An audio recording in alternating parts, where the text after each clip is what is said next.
Hey, Greg Moulton here from Matrix of Motion Fitness Studios.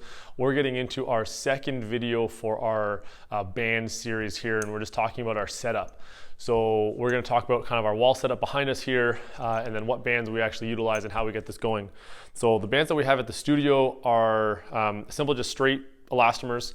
There's an O-ring at the end of it. So this we can utilize to attach into a carabiner clip, and then this will give us the opportunity to vary our positions and kind of secure it into our anchor points. So our anchor points now are on the wall. We've got these all set up just as eye hooks.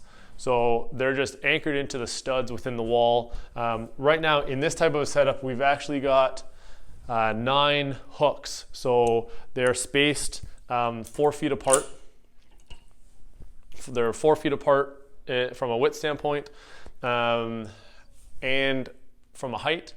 So what you're looking for, if you're at home, you can space these out to whatever is available for you. So it doesn't necessarily have to be this wide. You don't necessarily need 3 rows of them. You can change this up based on what you have available. And you can add in more than this too. So right now we just have the 3 rows of these. But in the past I've also had probably 2 rows in between and then below as well, just to provide different angles of pull. So if you go back to our first video, how we were talking about that 180 degree angle and that arc and being able to work through basically 180 different type of positions, or every degree of motion is a different exercise. The more hooks you have on the wall, the more variations you have in terms of what you can come up with. So this just gives the opportunity to anchor into, right now, like I said, we've got 3 different levels. You can anchor out wide on both sides to turn into more of like a cable fly.